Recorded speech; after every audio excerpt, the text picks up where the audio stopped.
Hello, welcome to the Nintendo Bros podcast. This is Pete. This is Derek.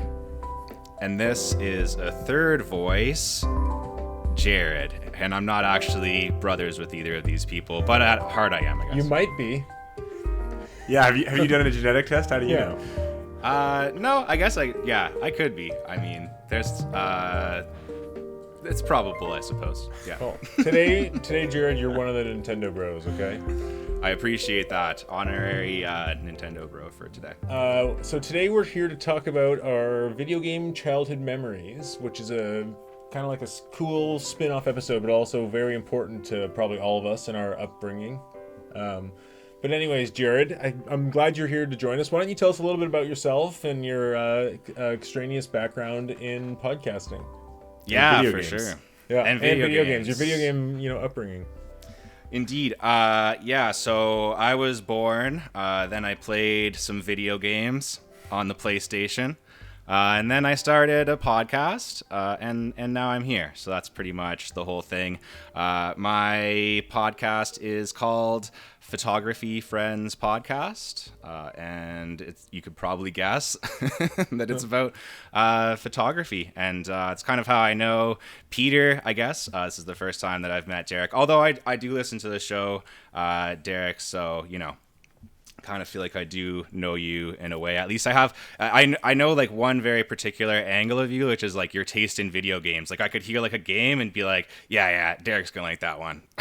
you know my bio. That's cool. Yeah. And that's pretty much what I got.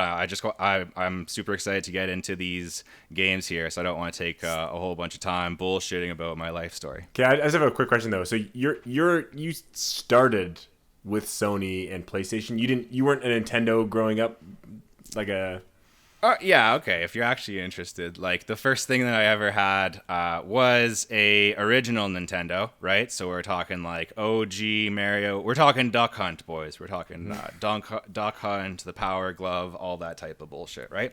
And then, after that, it was all PlayStation. So I had PlayStation 1, and then I had a PlayStation 2, and then I had PC. And, like, I know it's honestly, like, kind of crazy. Maybe, like, a lot of people don't game this way, but I just game on PC now. Like, I bought a good computer to edit videos and stuff for work, and then, I was like, oh, shit, well, I don't have to buy any PS5 or any bullshit like that, I find. So you still game today, but mostly on entirely on PC? Oh yeah, I'm playing Red Dead 2 right now. Oh, sick. Do you ever emulate on PC?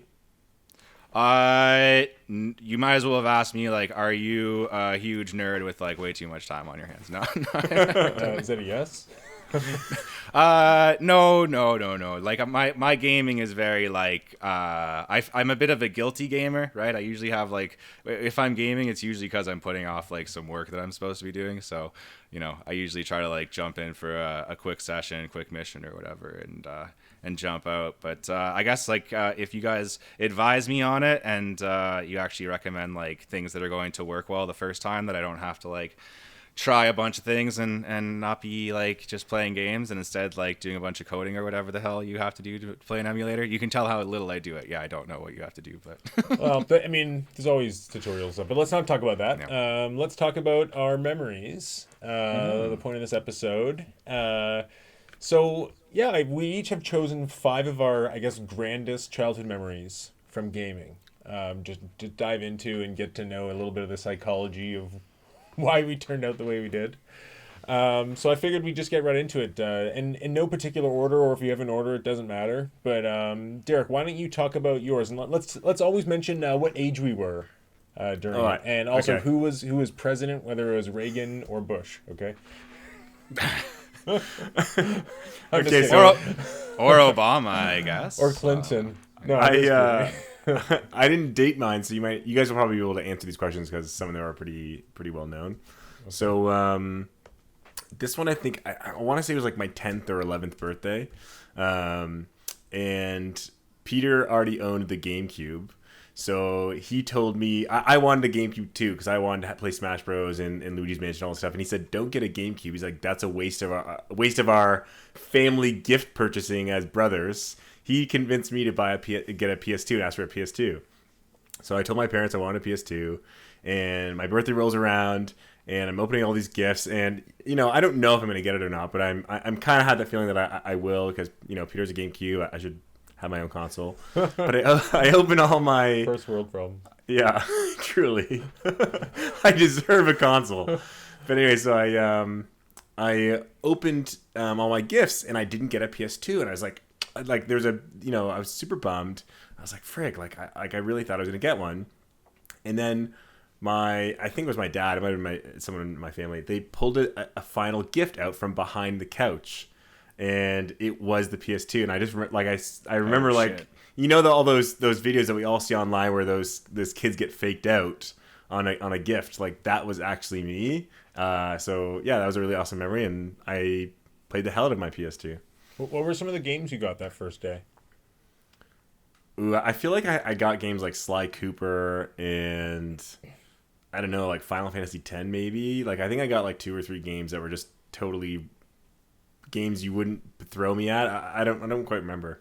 Yeah, that started. I should have never recommended that, because now here you are years later, not as much of a Nintendo diehard, and you're a trader. Yeah, that's where it started. You sold my soul to the devil. I know. I sold you out so I could taste the evil blood.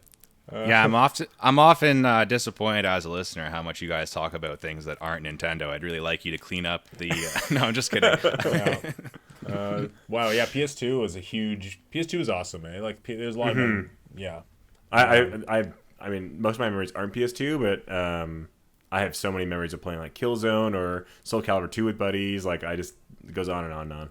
Yeah, you had most of the big ones. I remember you had the PS2, and I definitely borrowed it, and that's where I played games like Silent Hill 2 and Metal Gear Solid 3, and like a lot of the PS2 games. I guess you borrowed my GameCube. I don't remember how we did it. I remember playing for the first time ever. I think we talked about this at a different podcast, Peter. I played Killzone online for the first, that was my first online console game. You had the router? That's I had like a cable. I had a cable that went to like an Ethernet or something in the back, and I remember like it being so shit. But you're just like, damn, I'm like playing with other people. It was awesome. That's awesome. Okay, well, Jared, why don't you let us know about some of your childhood memories? Yeah, I appreciate that. So this one is this game came out in 1999. So as hard as it is to believe, I was able to form like very strong memories at 9 years old. And I remember visiting my brother at university and playing a little game called Pod Racer. And I think they had it hooked up on some type of PC joint. Star Wars Episode 1 Pod Racer? Yes, sir. And yeah, it was sick. I ended up getting it when I got back home for my Mac, my mom's Mac, which didn't have too many games. You could play like this weird dinosaur time travel game where you were a dinosaur with a gun. I can't even remember what the hell that game was called. Anyways, and there was like a weird bugdom game where you like rolled around and you were a bug, which was okay. But you did get to play Pod Racer. It was like a very fast game for the time. One thing that was super cool was the ability to like heal your pod. I didn't remember like another racing game where you could really do that. You can't really do that in Mario Kart, right? You don't like get damaged or whatever. No. Yeah. Just like unlocking stuff. Yeah. Like buying parts and shit like that. I know you guys like bitch about the whole, like how you have to, pay for loot crates or whatever the hell goes on in video games these days, or battle passes and bullshit. There wasn't any of that, right? You just like you just got Sebulba if you played enough or whatever. Yeah. And I love that. I just want to note that Slide Paramita, that was my best guy. I was more into like the sleeker, faster pods over like the heavier pods. I can't believe you have such a memory of this game that you remember the alien name of the pod racer that you played most. Oh, well, that's like a big thing amongst like the Star Wars fandom, right? You have to remember every stupid name that like literally just some guy came up with high one time, and now it's just like, now it's gospel, right? I remember playing the N64 version of Pod Racer, renting it. But they actually have it for Switch now. They have it like released on modern consoles, and they updated the frame rate. And I bought it. Let me tell you, like I played it on Switch. It holds up great. Like if you ever see it on sale, or you ever see it, you might be able to find on the Steam store now, upgraded. Like they re-up-resed it and updated the frame rate, and it's awesome. Yeah, I haven't played any of the like up-resed versions of any of these games, I don't think. But that is a cool thing that's like happening these days, you know? Yeah. Well, for me, my memory actually goes like much further back than you guys. I put mine in the order they happened in my life.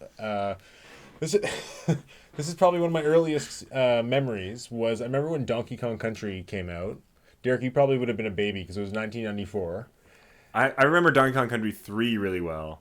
Yeah, but you would have been a baby. So Yeah. because you would have been like 2. But like every kid in the neighborhood had an N60 or sorry, a SNES, and everyone had Donkey Kong Country. And I remember like I really really wanted it, and we had an Easter coming up, and I needed to make a letter for the Easter Bunny of what I wanted, which is probably my idea. This is such a first world thing to do. So I put on this list. I just wrote Donkey Kong Country like over and over again, and that's all I put. And then so I ended up getting it. I just remember like being so happy, like and that was one of those games back in that day. I was probably 7 or 8 years old. Kids in the neighborhood, like you didn't immediately beat games. It wasn't like everyone beat it like it is now, and you just have to put the hours in. Like back then, it was like people gave up and had game overs and had to start again and couldn't get to the next save point because, we're like 6 and 7 years old and these games were hard. And I remember just like the feeling of beating that game as a kid. It was probably one of the first achievements of a game that I feel like I remember, like beating the whole thing. I remember playing that game with our sister, who's in between Peter and my age, and we'd play the mode where you were both a single Kong, and I remember we'd always get to the frickin' World 2, the forest level, and we could not do the damn forest level, and we like Peter said, like these games you meant to restart them, and we would probably play it like 15 times, and every single time we died at the same level. Yeah. Tough game. I think it's the hardest of all 3 Donkey Kongs. Which one has the Donkey Kong rap? I think that's the N64. N64. Yeah, I still put that on to this day. Gets me pumped. Hey, it's classic. That's probably the best part of that whole game. Yeah, I put it on a 1 hour repeat for my workout. Oh, yeah. Absolutely. DK. Yeah. Donkey Kong. If you want to clear out a party, like so fast. I hope that segues into your next memory, Derek, of DK64. But why don't you let us know what your next memory is? Yeah. So my next memory is a specific game. So when Smash Bros. Brawl came out, I remember that day specifically because I was in, I think it was grade 10. And I remember like the whole week leading up before school, I told all my friends to come over on the Saturday, because I think it came out on a Friday, and I told my friends like Saturday is gonna be a Smash day, and I had like at 10 in the morning I had like 3 or 4 people come over, and we all played Smash Bros. And then it was like 2 other people came at like 1 p.m. and then 2 of them had to leave, so we always had 4 people playing.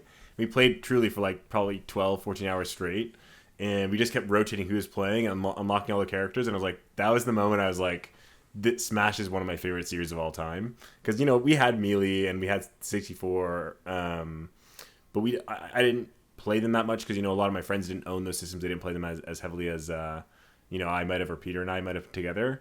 But the Wii, everyone owned a Wii, and Smash Bros. Brawl was like all my friends were getting it too, so they all came over. And we all knew the controls. We all knew what Smash Bros. Was. And if you didn't own a Wii, you knew like 10 people that had a Wii. Like you were yeah, exactly. And it was so easy for people to bring over their their Wiimotes, and just then we had a whole bunch of controllers. Yeah, that game was awesome. Yeah, I remember I had with Smash Bros. 64 and Smash Bros. Melee on GameCube, I didn't really care. But by the time Smash Bros. Wii came out, Brawl, I was like deep into it, first day fan. And you know what? It's kind of funny. Like I know Melee is still iconic to this day, but I feel like that Smash Bros. Brawl dojo really just created that hype of like everyone's watching this game. This game has such a huge atmosphere and presence to it, where before that it was big, but that's when it became like, this is one of our Nintendo mainstay series. Yeah, Jared, if you don't know what the dojo was, they released every night an update at like 3 a.m. our time. Oh, that's crazy. Yeah. Do you guys like consider it, like, I know this is maybe going to be like an upsetting and divisive thing to say, but do you consider it like a real fighting game? Like that the fighting game community actually likes, or is it like so different in like the mechanics that it's like a separate kind of thing? Peter can answer after. My opinion is that there's a few different types of fighting games. I think there's like arcade / tournament fighters, which are like, there's Street Fighter, there's Tekken, whatever. I think that is even broken down. There's 2D and there's 3D tournament fighters, and then you get you get the party brawl fighters where it's like, zany stuff can happen. There can be items. You get power ups like, PlayStation All Star. PlayStation All Star is a good example, or even the ones that came out recently, Multiverses or Brawlhalla. Just kind of those zany ones. But so I think there's kind of those two categories of like, is there a life bar? Are there parries and really strict stuff, or is it kind of like chaos ensues? And I think Smash is kind of interesting because it was this party game, but it became so popular that people were like, we need this to also be a hardcore tournament focused game, and people ran with it and they figured it out, and then I think Nintendo kind of got on board with that and let those modes be present. Yeah, well put. I agree 100%. Yeah, I guess like the way to help me understand it more, since I know like more like FPS and stuff like that, it's kind of like when I tell people about Halo and they're like, "Oh, that's not a real shooter. That's there's laser guns in it," and I'm like, "Well, it's still a fun game." That's just gatekeeping either way. I mean, games can be whatever genre you want them to be, and like it doesn't hurt you for someone to consider their genre like. Yeah, like who cares? Yeah, like you consider Mario Kart a racer? It's like, well, yeah, but it's obviously not the same as Gran Turismo or Forza or whatever the fuck. Yeah. Yeah, exactly. It's like, a real racer has to have cars in it. Yeah. Like, okay, gatekeeper. You're a gatekeeper. Oh man, so I got Twisted Metal's not a real racer either. Then. Jared, why don't you let us know your next childhood memory? Okay, cool. So this one here, my friend Jeff Scott, maybe I'll send him this episode. Maybe he'll listen to it because he'll definitely remember this because he put a lot of hours into this. I don't know if you guys... this is kind of like my Nintendo E thing, I guess. Kingdom Hearts. I guess that was on some Nintendo systems, but I played it on the PlayStation. But I remember going to his place and... did you guys play Kingdom Hearts? Or? Yeah, it was on PS2, right? The first and second I think were on PS2, or at least the first one. Yeah, I had it. I didn't. First beat two it. are on PS2, 100%. Yeah, I got stuck. I got stuck on the Tarzan world, and I never played it after. Yeah, I think you're right because it came. I have it down as 2002. Does that make sense? Yep. Yeah. So I would have been 12. Anyways, I went over to my buddy Jeff's house, and they had been playing this game a lot. And like, do you guys remember like the gummy ship thing? Because you could just like fly between the worlds, but then you could also like build gummy ships. Yeah, you could build your own parts and stuff. I remember that fondly. Yeah. And it was just like, I think the way most people used it is just like, sure, I'll like put a wing on it, and like it didn't really matter. It's not like you got anything, right? Like it was just okay, make a plane. But I had gone on over to their place, and like him and like his brothers had put hours into making the ships from Star Wars. So they had made like a X-wing and like TIE fighter and all this crap, and like really done it well, like attention to detail. Like I think that they probably had like some Star Wars Legos or something that they like based it off of. Sounds like Jared's 5 memories are all Star Wars themed. So far, boys. I'm just messing but no, not that doesn't extend throughout these. You're gonna be. Did you actually play? What about Kingdom Hearts? Do you have memories of actually Kingdom Hearts, or just the gummy ship with your just the gummy ships? No, I'm kidding. But just like that was kind of my early version of realizing that. You could get like meta in a game, right? Because now in like Minecraft or whatever, people like put all these hours and like do a crazy thing that like maybe the game builders didn't think people are going to do at first. And yeah, I did actually play Kingdom Hearts though, obviously. Yeah, I played the first one. I liked the first one the most. I played the second one, and then the whole like franchise just got on like all these different systems, and I was like, well, I don't have a Game Boy Advance, so I guess I won't know what's happening in story. But yeah, the game itself, like Halloween Town, definitely. Like the Winnie the Pooh one, I remember that one a lot. I remember the platforming being solid, right? Am I wrong on that one? I couldn't. There was like rope swinging in the Tarzan level, and I couldn't figure it out because the PS2 was a little bit janky. And I remember like if you fell to like the area below, and you had to go all the way back to climb the tree and try it again. And I was like, it became so tedious, and I couldn't do it. And I was like, that's where I put the game down forever. I think Kingdom Hearts 1 and 2 though are considered like big time classics for Decent people. platform. Better than Yeah. the third one, I think, when people look back. And all those weird spin-offs with weird names. I think 1 and 2 are the poster of child of the series. Yeah. Yeah, and for me, I could never get into like Final Fantasy or one of those like more hardcore like JRPGs or whatever the hell you want to call it.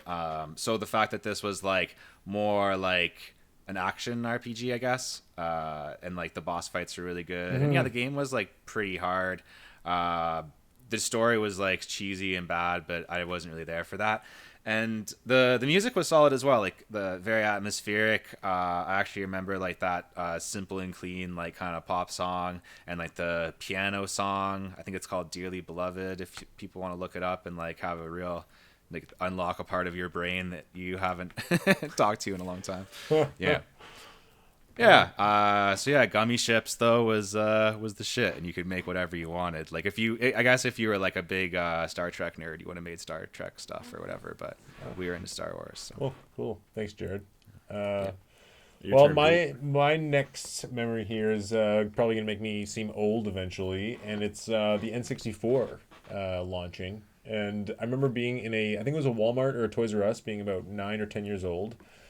And I saw the kiosk for it, and I remember seeing the controller for the first time. And you grab it, and I remember having played Super Nintendo so much, I grabbed for the D-pad, and being like, "Why isn't Mario moving?" And then I'm like, "What the fuck?" I'm like, "What is going on?" I mean, at that time, I was at so young. 99 and 10, what the fuck? What is What, this? I was like, "What's going on? Is the controller broken? I really want to try this." I was like, I didn't even know what I was looking at, and then I reached down for the analog stick with my thumb, and it moved. I didn't even know to grab the middle section. I was just grabbing the side. And I remember running around and just being like, "Whoa, this is crazy!" It blew my mind. Like, it's such a crazy memory. And then that Christmas I got Mario 64 with Wave Race. And I remember getting it for Christmas on the day, and we were at the Hansons' place. Derek, I don't know if you remember this. I got N64. Their TV was so old that it wouldn't run the composite like RGB, like the red, white, and yellow composite stereo cables. Like, it was one of those really old TVs, and we couldn't like get an adapter. And then we ended up just renting another N64 from like a Blockbuster, and then playing the games on that N64. So we sat in like upstairs in the room. I remember sitting upstairs in their bedroom and like playing Mario 64 and Wave Race like the next couple of days after Christmas. It was sick. But yeah, it was just hype. Like, honestly, like going from 2D to 3D in games was like such a profound moment for gaming, and that level of immersion, like it was such a, I don't know if I'll ever experience like technology groundbreaking to that level in my entire life again, sadly. Like, I don't think VR is going to do it. That paradigm shift. But Yeah. do you guys remember Mario 64 when it first came out, Jared? See, that was past my time, dude, because I only had the original Nintendo. I never actually had a 64, and like none of my friends had a 64. My But when buddy. you got Crash Bandicoot did you play Crash Bandicoot on PlayStation? Like, did that blow your mind? Because that was pretty crazy at the time, 3D graphics. Nah, I didn't like it. It didn't do it for me. Spyro the Dragon, maybe, like something like that. I was wanting to, yeah. What about you, Derek? Yeah, I was gonna say, I mean, I know I can think of like 3D games that I played, and I remember the N64, but I don't remember being like blown away by it being 3D. I think because of my age, I didn't, one, realize that impact, and two, like, I just don't think I played so much of the 2D games that I even recognize that this is like, whoa, like, we've never seen something like this before. Like, I think to me it was just kind of like, oh, like, these are new games that, every game that I played is different. These are just new games, like Wave Race or whatever. It's like, oh, it's a racing game.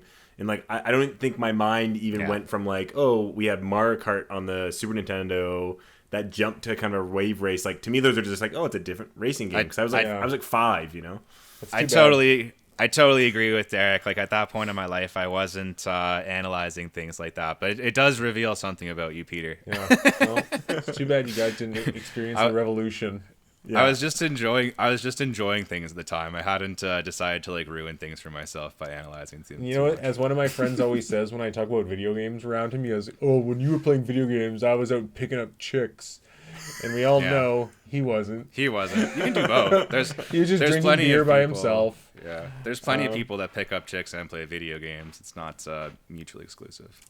Yes, it is. Sorry. I mean, I have a wife and I play video games. I'm just teasing. Yes, everyone plays video games. Who are we kidding? It took over. That's also true. Yeah. Derek, I think your next memory is up here in the list. Yep. Okay. I'm just trying to decide which one to pick to say in it now. I guess I'll continue with my kind of Wii theme, and this is just a memory of pre-ordering the Wii, and I remember.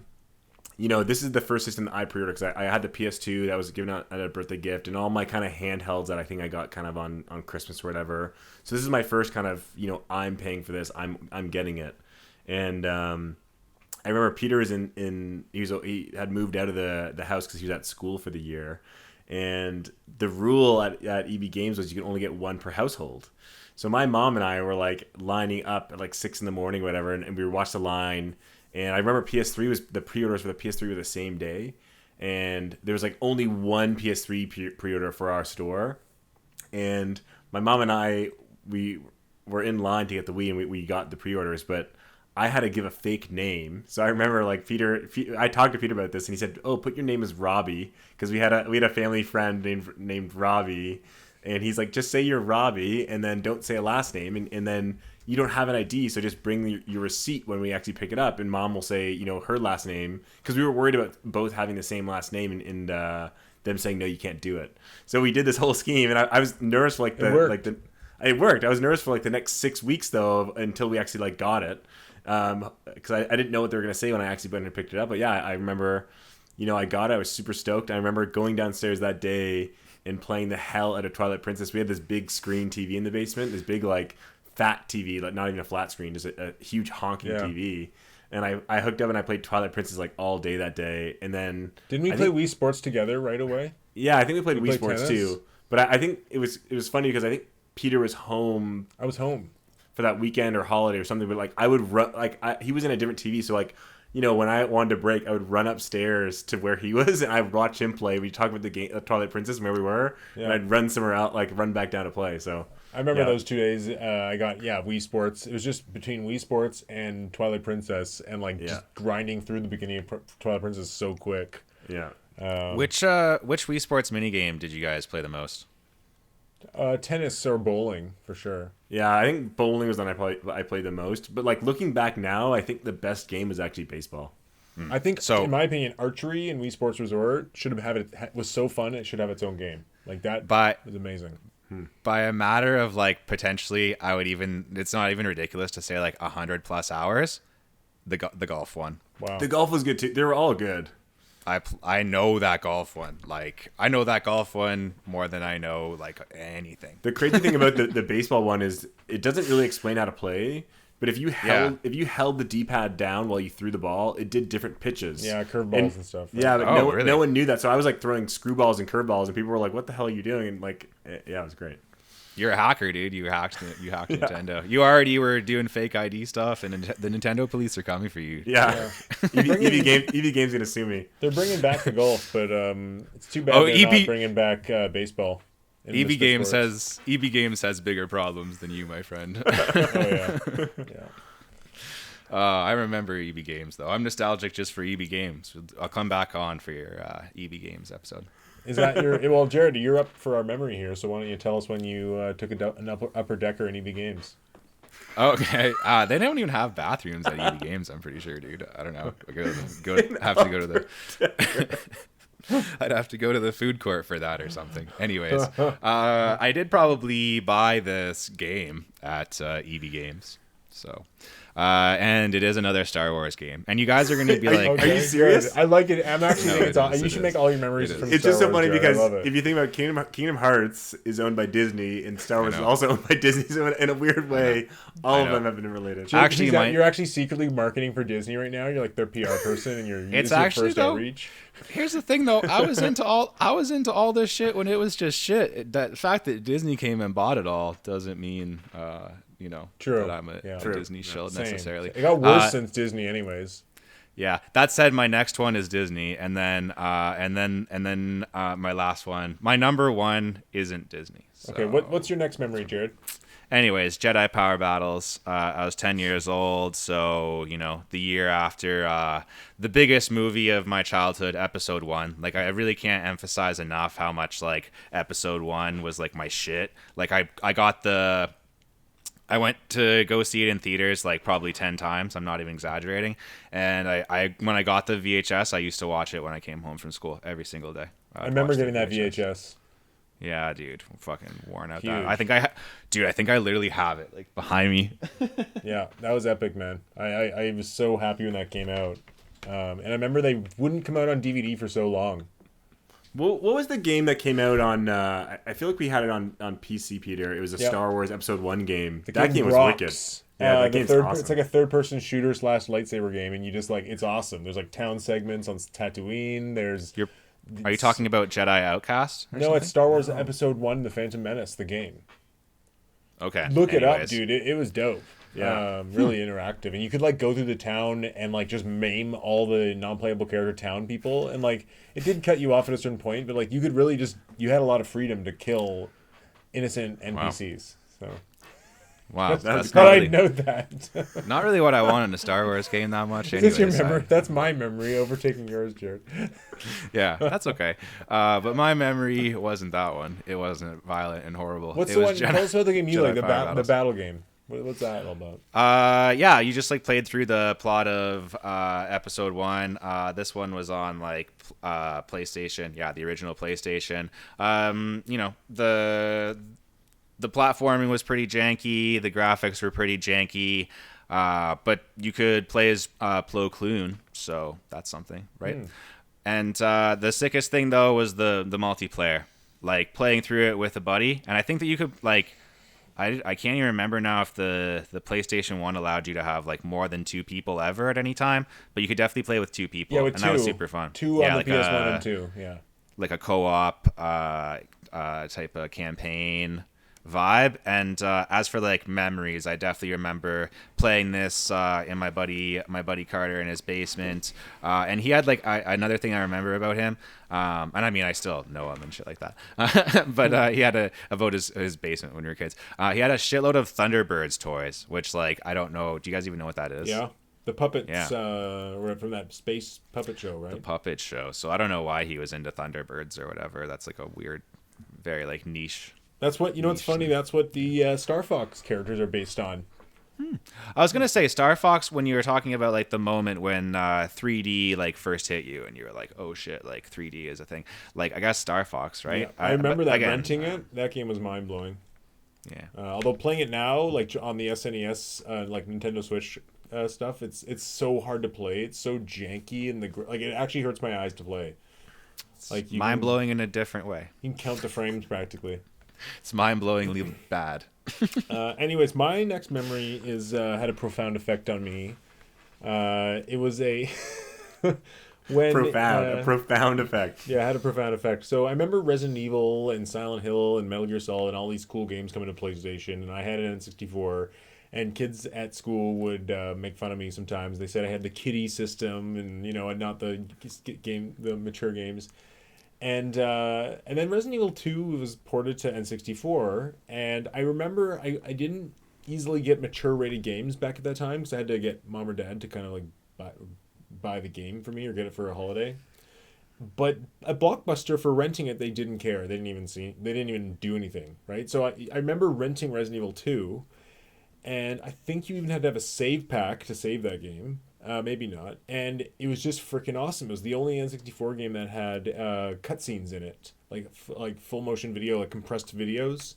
And they found a way to make it work. And I remember being extremely afraid while playing that game. Like I thought it was so creepy, and the atmosphere. And like I still have some of the songs on the playlist from that game when I'm like writing and stuff to get me in the scary vibe. Obviously they remade it amazingly like a few years ago. That I love that game too. And just like I remember staying awake at such a young age. Maybe I was 10 or 11 and playing Resident Evil 2 and it being so scary and beating it. I don't know if you remember, Derek, like staying up late and beating that game. I honestly don't even remember Resident Evil 2 being on the 64. I remember you watching me play it a lot. Like I think you were really really young. Probably you were like 6 or something, so you might not remember. But you were sitting in there in my room, or I think we had it in the downstairs TV. I like my first Resident Evil that I remember you playing is Code Veronica, because I remember I still have the memory of you telling me I can't beat the final boss. I don't have enough ammo. Like I remember you saying that to me. Yeah, I think Like, it was a PS2 version I played of Code Veronica. Yeah. But anyways, yeah, I just remember beating Resident Evil 2 in a rental, and that made me a Resident Evil fan for life. And the next system, GameCube, came with Resident Evil 1 remake, Resident Evil 4. Like, I just and also just liking survival horror. Yeah, it made me a survival horror game fan from that moment. Yeah. Do you guys remember Resident Evil 2, Jared? Did you play it on PlayStation? I don't, but on the topic of like kind of like horror video games, like as a kid I never like sought that out. I never wanted to be like, now obviously Peter knows I love horror movies and stuff like that, but my experience was always just like the game that I'm playing and enjoying just like becomes a horror game out of nowhere. Like in Halo when the floods show up, you're like, or Half-Life when like there's like head crabs and stuff, you're like, I was just here for the sci-fi political game. I don't I don't like this. And those weird monsters that are in the ceiling and they like shoot down and eat you and shit. Yeah, you know. But no, I never. Again, I think I missed out on a lot of a proper childhood by not being having a Nintendo. But you know, that's okay. Yeah. What about you, Derek? As far as so Silent Hill 2, I honestly have no memories of until the remake. Like I couldn't have told you the plot of Silent Hill 2 until the remake, unless I mean I guess I saw Peter play it. I just don't remember it. I couldn't. I mean, like I knew there was a police station. I knew there was the big thing that followed you. It's one of those jumbly kind of Final Fantasy like plots where like you don't. It doesn't make any sense. It's just like, oh, so many this and that. Go and do this. Like it's. Yeah, I think I might have known a bit more about 2. Like, you know, 3 came out and I knew nothing about 3. I think really for me that like you know I jumped into Resident Evil with, gosh I can't even remember when I played I was gonna say Resident Evil 5, yeah. Like, you know, I was considering putting it as one of my memories, so I'll talk about it real quick. You know, Resident Evil 5, my girlfriend got it for me for I think it was my 17th birthday on the PS3, and Peter had lent me his PS3 while he was away, I think in BC or something for the year. That's trust. So my girlfriend, who did not play games at all, was willing to play that whole game with me, and every time she came over, we would sit and play a couple hours of that game, and I was like, you know, for a 17-year-old girl that never played video games, and like, you know, kind of a pretty intense, yeah, no kidding. Not just intense, but like quite a complicated game if you think about it. Like there's a lot of things going on. It's not that easy of a game for someone that doesn't know dual analog. Like, you know, we beat the whole game, and like I have a lot of respect for her for just, you know, be willing to do that. So I do have a memory of that game, but God rest her soul. Yeah. Yeah, that was the last time I talked to her. Yeah, once you couldn't beat Resident Evil 6, it was over. Yeah. Derek, why don't you let us know your next memory? Yeah, so this one is just kind of an overall. It's not a specific memory, just an overall thing that happened a lot. Is, you know, growing up, my brother he often had a video game system in his room with the TV. So one of my memories is just going into his room and watching him play video games. Like, and there's thousands of times I did this where you know, GameCube it started though, for sure. I think the GameCube, yeah. And like, you know, mostly GameCube. I would knock on his door, whether he had friends over or not, and ask if I could watch or ask if I could play. And, you know, thinking now as an adult, like, man, my brother, like Peter, he put up with a lot of annoying things that I did. Like, if I had a little brother that knocked on my door every single day that my room was closed to ask if I could play video games. But yeah, I remember watching him play Resident Evil 4 or Metroid Prime, or I think it was Metal Gear Solid 2. Or Pikmin, and I remember, like, you know, there were days that I would watch and we'd stay up till 1 or 2 and play. I would just simply be watching, and I remember where it'd be like, oh, he stopped for the night because he's like, oh, I'm tired, I gotta stop, or I gotta do homework, or whatever. And then the next time he would play, I wouldn't be there, like I wouldn't knock, or he wouldn't let me in, or I was just doing something else, and I'd be like, damn, like I it's like reading a book, like watching and, like, Let's Plays. Yeah, it's like reading it exactly, but the Let's Play you can continue from a new spot where it's like, you know, it's like reading a book, getting to like a moment you want to keep reading, and then someone burns the book, like because like Peter would play without me, so it'd be like, oh, like the next time I would play, it'd be like 15 hours later into the game, so it'd be like, oh damn, like I have no idea what's happening in the store anymore. You know, I told this joke I think on the podcast before too, but one of the memories that I have is, Peter one time said I wasn't allowed into his room unless he got in trouble. He was in grade 8, I think, and he got in trouble at school. And he said I had to write his lines. Like, how teachers gave you lines to write and if you got in trouble? He said I can only... You just gave me whatever the opposite of nostalgia is. Yeah, so he told me I could only come in and watch him play games if I wrote his 4 pages of lines.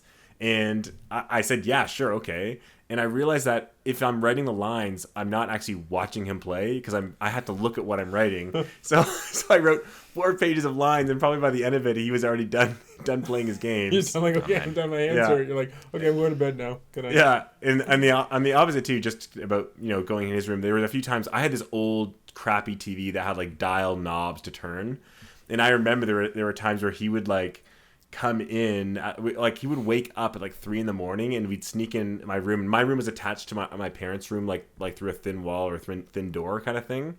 So we would turn the volume way down. We'd play like Donkey Kong Country 2 or 3 or like some old SNES games, and he would just play through them, or we'd play them together, but we like couldn't say a single word or couldn't have the sound on because we were playing like super duper late. Anyways, that was a memory. I remember having that N64 or Super Nintendo hooked up to that old TV. Mm-hmm. Yeah, it was sick back when you were a kid and you could play games super late because you didn't have like responsibilities in the morning. You weren't going to be like tired the next day or whatever. You just like didn't. You just had energy, or you like didn't care. You're like, you really have so much time as a kid. Eh? Like it's crazy.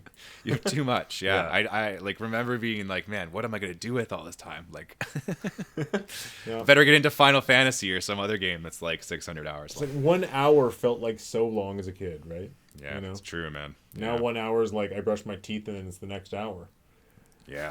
Anyway, welcome to the Old Man Podcast. I'm serious about brushing my teeth. Yeah, it's the Old Man Podcast. All you kids playing Fortnite, and you're like, oh, you guys are old. Jared, why don't you let us know your next memory about Star Wars?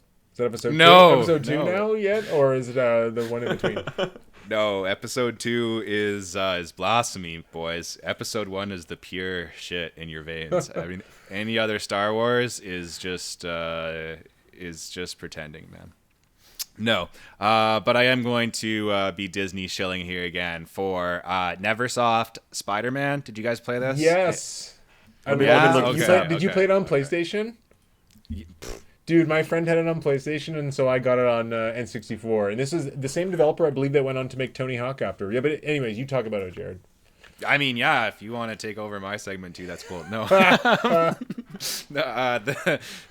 just the Stan Lee voiceover was like super setting the mood for me. It was a pretty basic game, like basic swinging elements, very basic combat. I don't even know if you could do more than like just the same chain of moves. Kind of feel like that's all it was, right? You just like press the same button. You could web someone or punch them, but yeah, it was very limited compared to today's games. But you could still, I remember you could like climb on the ceiling, and it was like very basic stealth was in it. Oh, you're trying to say that they've actually improved Spider-Man games since this? No, I'm saying this is, I think that's the best Spider-Man game. This is the peak? It was just when it came out, it was like the first 3D Spider-Man, and it had voice acting, had like all the enemies. I love that game. Derek, do you remember that game, Derek? We had it for N64. So I just looked it up because I couldn't tell if you're talking about the one for the SNES or the one for the N64, because I remember we had an SNES 2D kind of side-scrolling one as well.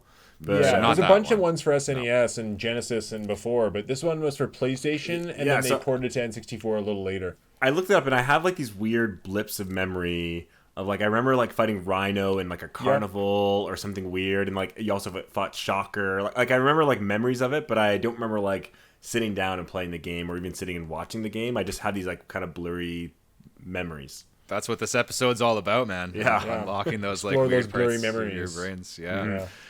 What else about it? I had the Game Boy game too, and the Game Boy game was dope. And my actual memory, like I definitely took the topic as more of like you definitely have to have a game. I like that some of Derek's are like an actual just like memory. Literally, like my memory for this one is just like the final boss fight of that game. I don't know if you guys remember that. Yep. Do you remember that? You remember it? It was like you had to escape, right? You had to run out and escape, and it was like running towards the screen, and he was chasing you. I can't remember who the boss wasn't. It some crazy giant version of Kingpin or something. I didn't remember. I had to go look it up on YouTube, to be honest, because I couldn't remember either. I just remember that you had to escape from there, and I was like, "Fuck, that was intense." And I probably did. Because when you were a kid, like games were hard, right? Just because you like weren't good or smart at playing games, right? I remember that game. You had like when you went swinging in the outside areas, it'd be like 3 or 4 buildings and be like linear, like you go from one building to building to building. Yeah. And you still jump and swing from them, and like obviously you're not grabbing anything, but you can swing kind of anywhere. And I remember my mind being blown, be like, "Whoa, it's like an open world! Like you can go anywhere. You can swim to a building, swing back to the other building, swing to the next building." Well, that's why I was joking. Looking at it now, it's like crazy to think. But you know, my problem with the new Spider-Man is that the controls when you swing feel so automatic. It feels like I'm playing. That's what I was going to say. It feels like the whole game's a QuickTime event where I'm just pressing buttons to see animations, and there's a disconnect for me. But anyways, do you agree with that, Derek? Have you played the newest like Spider-Man game? I played. I platinumed on PlayStation 4. Oh yeah, and 5 I think for Miles. I played them both to full completion. I actually disagree with what Peter said. Okay, fair. I find that like. Again, I didn't play, this one you guys are talking about as much or at all, so I don't have those kind of memories of what to compare it to. But I don't find it like a QuickTime event. I find there's a lot of controls and a lot of different flinging moves you can do. You can dart to a corner of a building and fling off it, and then sling, and then swing through, and then run on a wall. Yeah. And then, I think there's a lot actually to the game. No. Yeah, I enjoy the traversal of these Spider-Man games. I don't think that neither me nor Peter are saying that this Neversoft Spider-Man from PlayStation is actually better. We're just criticizing that like the newest Spider-Man game. Yeah, it does. To me, at least like when I played it, it just kind of felt like like automatically doing a lot of this shit. But we're OG gamers. That's why, Jared. I definitely prefer the combat of like a Ghost of Tsushima type of bullshit, or what's that like really intense Bloodborne, like that style of combat. See, I didn't love Ghost of Tsushima's combat. I found it so easy. Did you either of you guys play Spider-Man 2? Do you remember that game? It came out for PS2, GameCube, Xbox. Of course, dude. As a Disney shell, I have to play every. Because that was one of the first that was the first Spider-Man game to give you the whole open city. And a lot of the complaints levied against the new Spider-Man games is that even the one Spider-Man 2 back then gave you more control of the momentum from the swinging. Because based on your timing would be how much speed you get from swinging, where the new one is just you hold down a button and he just does the animation until you get there. But that's not little true. Gimmicks. As someone that's played it a lot, if you release it faster on like certain arcs, you can get insane speed. Like I remember playing that game and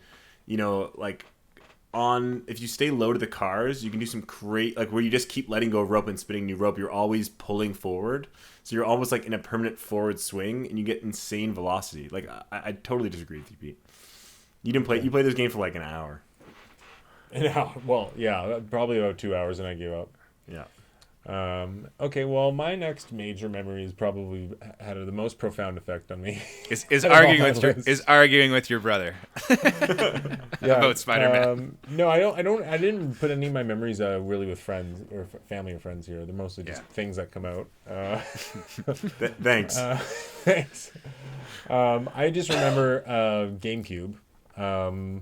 And it coming out and like kind of just following the trajectory of it coming out. But I remember the first Christmas it came out, and Derek, I think you got Smash Bros. And no, I got Luigi's Mansion. I thought you got Luigi's Mansion and Smash Bros. Okay, yeah. And I got SSX Tricky, Pikmin, and some like Madden sports game. And at launch day, I had Wave Race and Star Wars Rogue Leader. So I had like we had a stacked bunch of games. Yeah, I remember Star Wars, yeah. And I just remember right around that time playing, staying up late, beating Pikmin, playing Smash Bros. When it first came out. Andrew and Mallow, I remember that day. Yeah, having all those guys over. It was just like one of the best. GameCube was so awesome in that first few months. And even playing SSX Tricky. But yeah, do you guys have memories about that, Jared, with the GameCube or what? Like.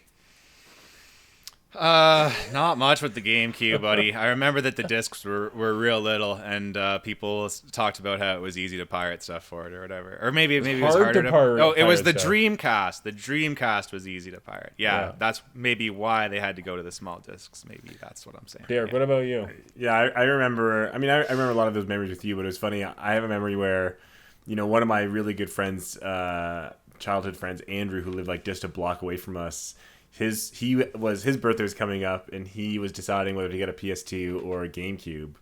And looking back now, it's so funny because PS2 was clearly more popular, and and everyone had a PS2. Like all of our friends, like that our age group had PlayStation, and he was a big sports guy, so it's like he should have got it and played FIFA and NHL or whatever. But I convinced him. I said GameCube's the better system. It had better graphics. It was a better system. And he was the only other person beside me, or besides Peter, that had a GameCube. And I remember going to his house all the time. We used to play NFL Street, like the one where it was like, I think it was 3-on-3 or 5-on-5, and it was like anyways, that's a great like, game. Yeah, loved it. Yeah, and you could do all these styles and get like wicked skills. It's like NFL Blitz. Kind of like that. Yeah, I remember NBA Street, and you could just do like sick break dancing and then like dunk or whatever. And if you actually did that at a court, people would slap the shit out of you. Yeah, it was like if you like in this NFL game, it's like if you did style moves like while running with the ball, you built a meter, and then if you used your meter like on the play, it was like you instant sacked the other team, or you like instantly got a perfect pass. Anyways, that's cheating. That's cheating in video game design, though. I know. You think about it, it's like such a game. Like that game was not balanced in any way. But yeah, and I have a lot of memories with Peter playing all those games he mentioned too. Jared, are we on our the final one? Yeah. Right? Wait, what about my final one? Yeah. What about Derek's final one? Oh, I skipped Derek, didn't I? Okay. Yeah. Derek, is this your final memory? This is my final one. And then I get to be the final. Oh man. No, and then you're next, Jared, then me. Peter's last. And then we'll do our final game. Okay. Peter's always got to be the most special, so he's got to always be last. I'll do the final game first, so that one of you two can be last. Okay. Okay. So this game actually was going to be my final game, but I didn't put in my final game because I'd rather talk about it as a memory.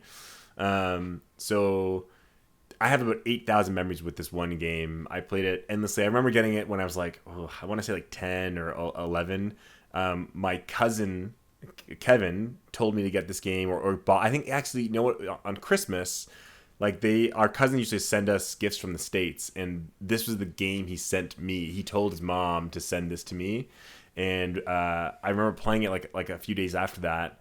And the game was StarCraft. And I remember I downloaded and I played with him, and I was typing like how the heck do I do anything or build anything.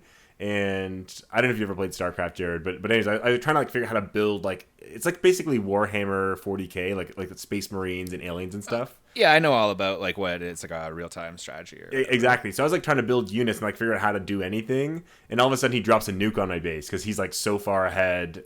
Anyways, it was welcome to StarCraft. It put me off the game for a really long time, and then I think a couple of years later in grade 7 or 8, a friend told me that he also played StarCraft. So I picked it up again, and I now that I kind of understood and went through the tutorial and played single player, I got super into it. And I remember through all of middle school and all of high school, I'd play all the custom maps that people created online, and I had different friends. And my one buddy in grade 10, he and I our friendship kind of became a friendship because of this game. We realized that we all both played this game, so we'd hang out each other and play till 3 or 4 in the morning, every Saturday night. We just play nonstop all until the hours in the morning. And then he and I were there for StarCraft 2, the day one launch, and we play all day, every day. I have so many memories, and even now, during COVID, when I wanted to have a birthday party, all my buddies, they're all big on online PC gamers. So I said, hey, let's do a StarCraft 2 party. So I got 7 of my friends, and all 8 of us just played StarCraft 2 all day. So I have just such a fond memory of StarCraft 1 one getting me into PC gaming, but kind of, strategy games, and just a lot of my friendships and kind of big parties and events have actually been a lot of revolving around StarCraft. So, playing till 4 in the morning, whatever. So yeah, I think StarCraft in general is just a big memory for me. You just played on our home computer, didn't you? Yeah. And I remember we only had one home computer, and if my other siblings needed for their own MSN chatting or homework or whatever, it's all I wanted to do was play StarCraft for certain times. That or Diablo 2. But anyways, yeah, so StarCraft, it was going to be my game, but since I talked about it already, I picked a different game. But yeah, definitely my game, my childhood. Yeah. Jared, tell us about your fondest childhood memory. So we're number 1, eh? Yeah. Okay, here we go, boys. So this isn't a Star Wars thing, and it's not a Marvel thing. Disney does not own this. They never can, because it's just like a concept. You can't own the concept of skateboarding, I don't think. Okay. Tony Hawk Pro Skater 2 is like no contest. Like the greatest game from my childhood. Came out in 2000. Again, Neversoft, working with everyone's beloved Activision. Yep. And they just made a game that like defined like just like who I am as a person, I guess. I don't know. The like metal, punk, like hip hop soundtrack. That's like a lot of the music that I still listen to, you know. I'll stand by Rage Against the Machine. I'll stand by like Bad Religion, Mos Def, you know, Dead Kennedys. That was on the first one, but definitely a solid. Even that Papa Roach song. I don't know. Did you guys play this? Do you guys remember the soundtrack of this, or you never got into it? Yeah, I remember going to my friend's house who had a PlayStation, and him and I played Tony Hawk Pro Skater 1, and I just freaking loved it. Then it came out for N64 a year later, and they took out the blood. Like in I was gonna say, you fall and blood sprays out, and they did it number 2. But I think by the time number 3 came out, they got rid of the blood. They didn't have that. But it's really, like, yeah, I think they kind of just don't do any. No, maybe I'm no, wrong. they had blood all they had blood throughout. I think I've always played the Nintendo version. Maybe that's why there's no blood. That's probably why, bro. Because they had blood in like 1, 2, 3, 4, and like the underground games. The new like remakes or whatever don't have blood. I remember those games. The areas felt so big; it felt almost open world. It was like the city level felt like an open world level. Yeah. When I was that young, and it was that big of a 3D environment, and there was like cars that like were like 2 polygons that would like slowly move, and you could jump on them, and it was like I just thought that was the coolest thing in the world. That level was cool. L.A. Was it San Francisco or L.A.? One of those? I don't know. There's a bunch of levels with cars. That's called like sketching, I think, when you hold onto the car. Anyways, but yeah, as you were saying with like the blood and like everything, that was one thing about the game where it was like, you know, it's the same people that made the Spider-Man game. So like how edgy is it really? But like at the time, right, when you're like 10 years old or whatever, you're like, this is the edgiest thing I've ever seen. Like just that it had like attitude and like blood, and there's like a stripper character. You could like skate around as a stripper in one of the games and stuff like that. Just to shout out a few levels. This is another thing, like the whole game was just designed around like how fucking fun it is, and I'm proud to use one of my F words on that. They gave me only a few F words to use on the podcast, guys. They're like, you're really... No, I'm still good. I said I have 4. Okay. Like it was just designed around being fun. They gave you like the first, like right off the bat, you got like the best like levels or whatever. The hangar one and the school one, like right away, like those were the first ones you unlocked, right? Mm-hmm. And I played this game so much that I could literally beat people blindfolded, and like I'm not even just saying that, like literally I could beat. My neighbor came over to play it, and it was like, just as like an asshole kid, I was like, I'll put a blindfold on and beat you, and like on the hangar level I could literally beat her blindfolded. And like I don't know, maybe that's just a testament to like a well-designed game, right? When it's like so intuitive like that. You just like jump, kickflip, do a manual, jump, do a grab, do a manual, jump, do a kickflip, do a manual, jump, do a kickflip, do a manual, and then you just like times your multiplier. And like combine it with grinds, and then there was like the actual like gaps that you could find, and like the special moves, and just like the way that the sound hit you, right? Like the sound effects over like all of these songs, and you're like, this was like the first time that there was like a bunch of actual music in a game too. That's important. Like actual soundtrack. I remember. Did you play the remake, Jared? Honestly, bro, I thought about it, and then I was just like, that's kind of one of the things about like nostalgic games, right? I kind of want to just let it be that. Okay. It's a great remake. Yeah, it's amazing. I loved it. It's great. How much is it? I played it on Switch. It's like $40-$50. Yeah, I just bought Red Dead, so I just like I try not to spend a lot on games. It's probably cheap on Steam. I mean, it's on Game Pass, I think now, or it's been on Game Pass. So all right, well, I don't know. It's really well made. Really well made. Yeah. If I get a big video gig or something like that, then I'll just ball out. I'll just buy it. And all right, yeah. Pete, final memory. Can I do one more thing too? I just want to say that that it taught you about like skateboarding and shit like that. That you actually got to the moves, but also like the people in of course and the skaters. Moves, right? You're right. Yeah, and the skaters. Who the best skaters were to look even like for. the companies, like weren't a lot of the decks and stuff. Yeah. Yeah, for sure. So yeah, it just like as far as all of these things, like, you know, I don't even really like Star Wars that much anymore. Like they've kind of lost me, and like I'm not really like the Marvel thing too has kind of lost me. But in terms of just like skateboarding and like metal and punk rock and shit, like I'm still into all that I'd stuff. love to see a Tony Hawk Star Wars crossover where he's just skating all over like Darth Maul's already in one of the old games. Star Wars crashed Star Destroyers and stuff. Pretty sure Darth Maul's the special character in one of the games. Pretty sure. Yeah. Yeah. So. One of my childhood memories. So I went in order from as I got older. And this is kind So of that's your last one? it's my last one. So I was probably 17 at this time, old enough to pre-order and buy games. And I remember the day Resident Evil 4 came out. I was extremely hyped for it. January 2006. And me and my friend, like literally at lunchtime, like skipped school, and I went and grabbed it from EB Games, and he rolled two huge blunts, and we just got so fucking high, and we just play. He just watched me play it. Like he knew he wasn't gonna be allowed to play, and it was on GameCube. It was the launch day. He just wanted to watch, and I played all the way to the boat, the first boss on the lake. Yeah. Then we took a break. We hit the second blunt, and then we came in and played all the way to the what's the first El Gigante, and just like ran that game for 7 hours straight that day, and it was just such an awesome game. And I mean, even today, I'm looking forward to the remake. I've played it multiple times on different systems like Wii, PS3, PS4, Switch. Even I played it. It's just that game, and honestly, like we're still seeing games today. In the fact that the remake is so close to the original, it shows how deep the influence has been in other games like Gears of War and Uncharted. But they can't be stated how huge that game was when it came out. First on GameCube too. Do you guys remember that launch day, Derek? Do you remember Resident Evil 4 on GameCube? I only remember watching you play it a bit. I don't remember it launching or anything. I was going to ask you a question because, you know, Resident Evil 4 has kind of this prolific start to any video game ever with the village kind of mob. And you just told us you were super high. So I'm just curious, like, is that kind of like you were stuck there for a long time, or did you find that super easy, or you kind of like to me, like if I was high and I that's how the start of the game, I'd die over and over and over again. No, I was pretty good. I mean, with games back then, I was pretty good, and it's not that hard of a beginning.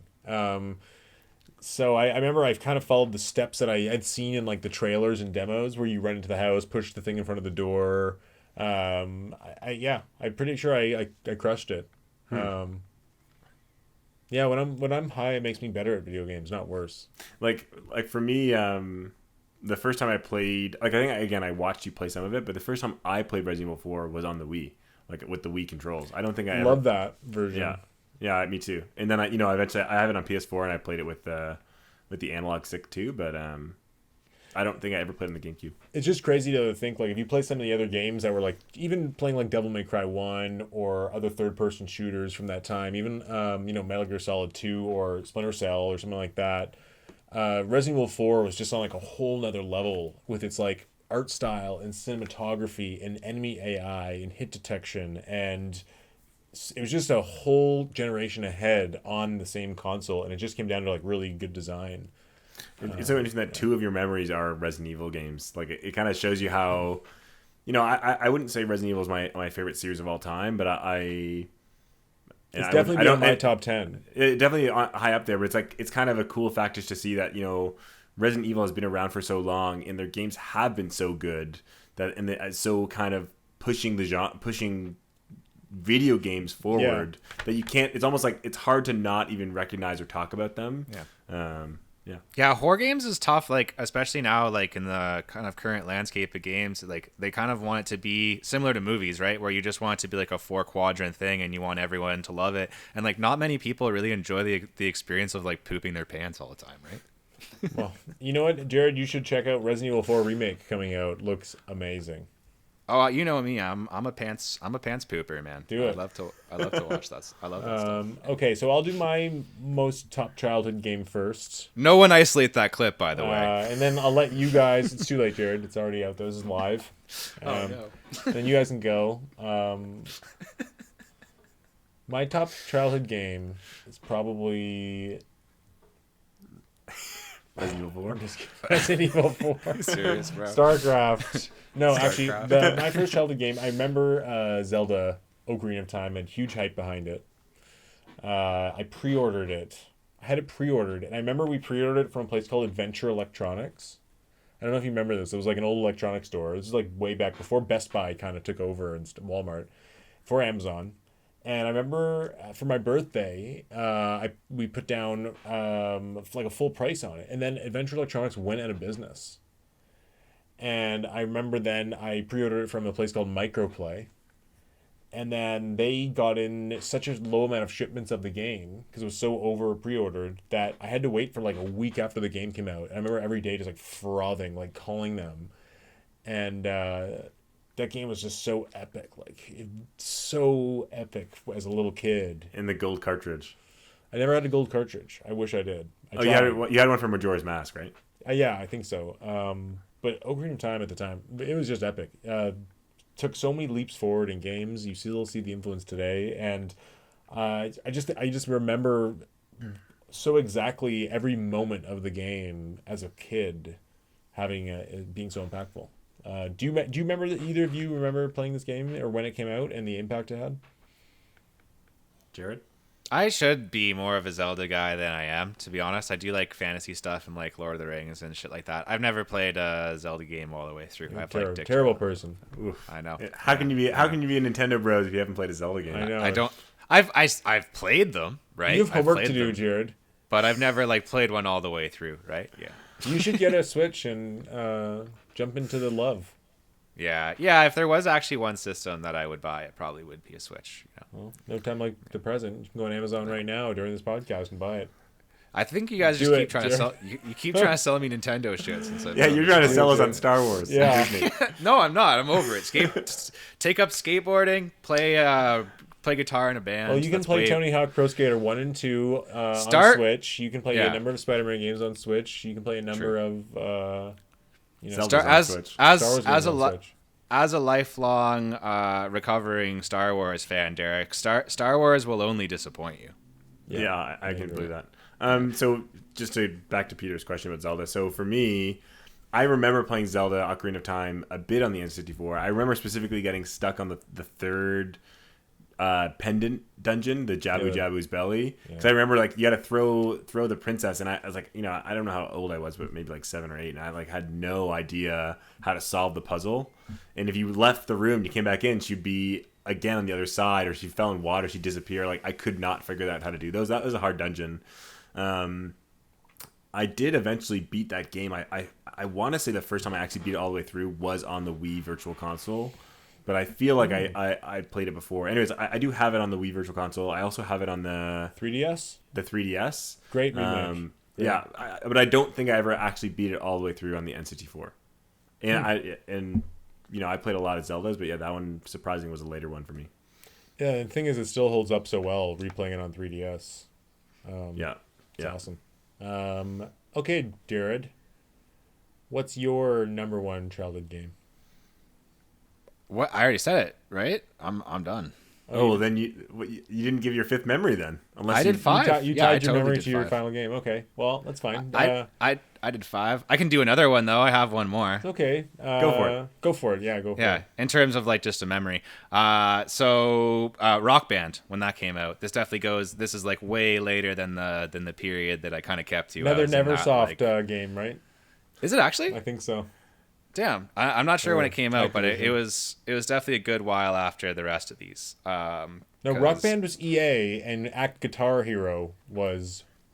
Oh, there you go. See, like Guitar Hero had already like kind of done its thing almost, and then Rock Band like came in, right?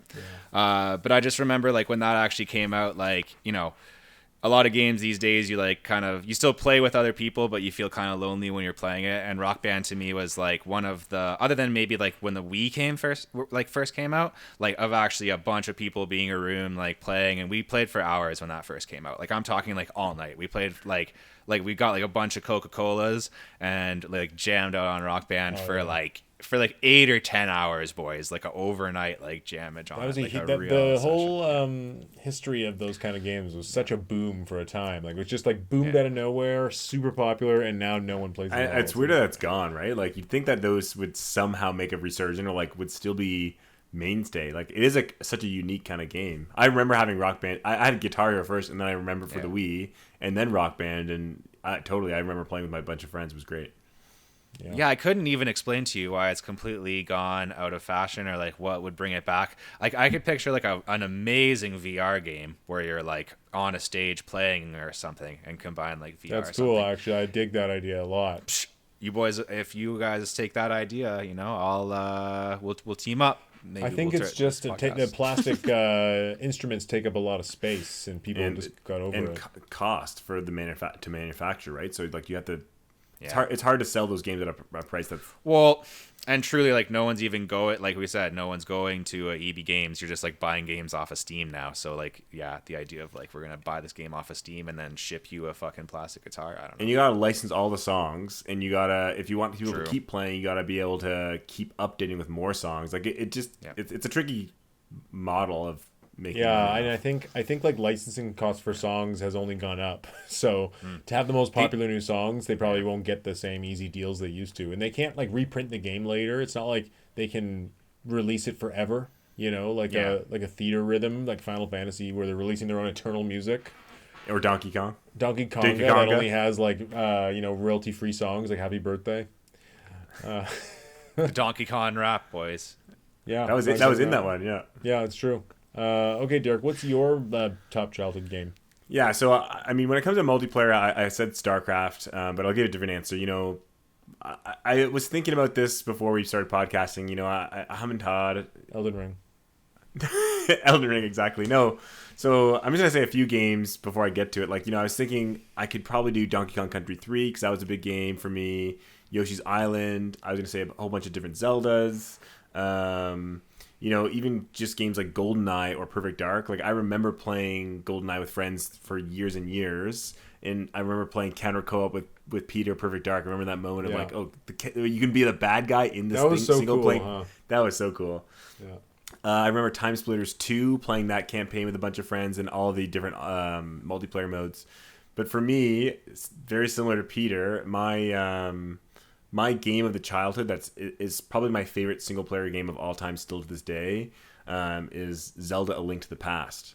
And I was a bit young when that game came out, but I remember when Peter had the N64, the GameCube, whatever, I had the SNES in my room before the PS2, and that was the game I played the hell out of it. I played a lot of other games, but that game to me is a perfect game. Every item in that game is awesome. I love games where you collect all these different items with different powers. It is an open world game, which is awesome. There's 11 dungeons or something, which I always love dungeons and puzzles and different bosses. And I remember, we went to, I can't remember where it was. I want to say Martha's Vineyard. And we saw our cousins there, Ben and Ruth, and they were playing that game. And they told me how to actually bomb this wall and get like the silver arrows, which you need to beat the final boss. And I think that's when I was like, oh man, I got to go back home and play this game and actually beat it for real. Because I don't think I'd ever beaten the game up to that point. Anyways, to me, that it's truly a perfect game. I have zero criticism of that game. I couldn't think of criticism for that game. Even if I think Resident Evil 4, like Peter, is an amazing game. There are small little things that I could fix to make that game a little better. Like it's a 99.9% game, where to me A Link to the Past is a 100% game. Like there is no mistake, there is no thing I would change. So for me, that game is like it encapsulates my childhood. The beginning of that game is so epic. I remember the first time I played that just on a renting Zelda, because that was the first time I really tried a Zelda. In the rain, right? Just that whole intro was one of the first like atmospheric intros of the game. But I remember being stuck on it and then taking a few runs at it later. I got really far, and then I got really far again on Game Boy Advance. But I've never actually fully completed the whole game. I've just gotten to like the 7th or 8th dungeon and kind of. You've never beaten the whole game? No, waiting for the remake. I mean, wow! I can't believe you've never beaten that whole game. I know it's like one of the only ones I haven't, but I've gotten extremely far. I really should just do it on Switch, huh?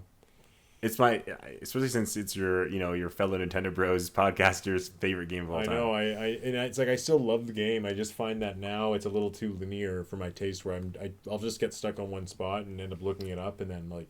Oh, wait, the game's not linear though. That's the thing. That's the beauty of it is, once you. The dungeons all have to be done in the same order. No, they don't. That's the thing. No, they do not. Well, maybe some hardcore sequence breaking, but even still, like you can do 3 or 4 dungeons out of order in the Dark World. Anyways, but it's a great game. Yeah. Yeah. I'd ask Jared, but I know he didn't play the Zelda. Yeah, so. Jared. No, I do have one more thing though. I just want to reveal my ulterior motives for coming on the podcast. As a listener of the podcast, I'm always kind of trying to decide: am I really a Peter or am I really a Derek? And coming on here, I thought would really help establish in my mind. I think I'm pretty close to a decision, but I just have one more question for you boys to help me decide. Go for it. Okay, so when you guys play games, do you and you're stuck on a part? Do you look shit up, or do you just figure it out? Peter, you can go first. I'll go first. I'd say it depends on the game. For the most part, I don't look stuff up. I almost feel like if I have to look stuff up, I get frustrated. That means I'm frustrated at it. And I feel like the design's not good enough, like a Zelda or Resident Evil. Like those puzzles don't make me they're well designed, mainstream enough that doesn't happen. But sometimes more obtuse games, I'll look stuff up. But for Elden Ring, which I play a lot of and played a lot this year, I looked a ton of stuff up because that game just is so incredibly deep. But I also enjoyed doing it because I felt like you're part of there's this kind of community around that game, and there's so many ways to do things with different builds and strategies. It's not like there's one way to do things. So that's been really helpful to find out where things are and secrets but generally no. I play a lot of action games where it comes down to pure grit and less about puzzles. I usually get stuck on puzzles if anything. Yeah, if you look up a FromSoft game, it'll just be we'll get better at the game. Yeah, and usually for me it's just get better at dodging and get better armor and level up, and if it's a cover shooter or FPS, just take cover more, be more careful. Yeah, it's or if you can upgrade skills or whatever, upgrade your skills, it'll make it easier. Yeah, so I play a lot of action games where you don't get stuck. But what about you, dude? Derek's amazing at he platinums everything, and he's great at every game. Yeah, it's thanks for me. I don't ever look up how to beat a boss or a guide. Yeah, and I don't often look up puzzles. There might be a few in hardcore puzzle games, or just like Peter said, really obtuse puzzles that you would never figure out. I don't know if you play puzzle games, Jared, but there's a games called like The Witness. I'll spend, which is it's made by Jonathan Blow. It's all these line puzzles. And I'll spend hours and hours doing it. And there's a game called Baba Is You, which is these word kind of rule puzzles. Again, if you like puzzle games, check both those out. But, that game, again, I would sit for hours trying to do puzzles. I remember busing home for holidays, and I would just sit on 2 or 3 puzzle levels, just trying to figure them out. And I might eventually look them up, but very rarely. But as far as guides and stuff like that, never. The 2 times I would say I do look things up are, one, if there's a collectible that I care about that changes gameplay, and it's after there's a point of no return. So there's one of my favorite games. Now that I remember this, I should have picked this as my childhood game. It is Golden Sun. It's for the Game Boy Advance. It's an RPG, and you can collect these little spirits that follow you around and power your character up. And there's 70 in the game, and some are in the overworld, some are hidden in dungeons, some are behind puzzles, some are really hard to find. And there's points in the game where you'll go through a cave and a rock fall will close off the cave, and you can't go back to the last third of the game. So I was like, frig, if I don't get all these power ups before I pass through that point, I'll have to play the whole game again to unlock them all. So I don't care about if you play a game that's did I get all 184 stickers? I don't care about that at all. But if it's it's a pivotal, it's the best sword in the game. Usually I'll do on my second playthrough, or just collect 60 things or whatever that give me the best armor. For example, again, you haven't played Zelda, but Twilight Princess. To get the best armor, you have to collect 50 Poes. Like, I got 46 on my own. I'll look for the last 4. In Breath of the Wild, same thing, right? When you get to the last few shrines or whatever, I had to look some up. Yeah, I looked them up. And the other, so that's one time I looked things up. The other time is, obtuse puzzles, but it's more so when I just have no idea where to go, because what you have to do is lock behind an unknown specific thing. So an example, again, I'm using Zelda a lot, but at the beginning of Twilight Princess, you're in this town, and you have to do these like 8 or 10 different missions, Jared, before you are allowed to leave the town and like get to the open world. And one of them is like you get a fishing rod by doing all these trades, and you have to know to go to near a cat to fish. And when you pull the fish out of the water near the cat will grab it and run away and knock something out of a tree. And I was like, you would never know to, like, it's so, you have to, like, one person in the town tells you to go fish near the cat or something. But it's like, if you don't read the text of that one character and read it all and think about it. So anyways, like, I would look things like that up, because it's like, there reached a point where, after an hour of doing nothing, I say, I'm not even playing the game at this point. I'm just clicking things until I find. So I'm going to look it up. But as far as guides, no, never. Yeah, it doesn't help my decision that much, because you guys basically said the same answer in a way. But Derek took longer to say it and said it like in a more like analytical way. So I think I'm more of a Peter, to be honest. I think I'm more of a Peter. Yeah, you mean you're less? Don't speak as densely. And the Spider-Man thing. I'll be honest. I was on the fence. Maybe I was gonna be a Derek, but the Spider-Man game love versus Peter with the Spider-Man game kind of. But you and I have both played Sony systems and PC. Peter's not a PC gamer at all. It's why. Oh well, that's gonna make it tough, man. But I mean, I already made my decision. Yeah. Too late. All right, guys. Well, this has been a great chat about our childhood memories. Yeah, good podcast. That was fun, guys. Honestly, this was it was amazing, and thank you for having me on here. It was super cool to see this from the other side as a fan of the podcast. Thank you for having me on. Thank you, Jared. And this is Peter signing out. This is Derek. See you later. This is Jared, and Nintendo forever.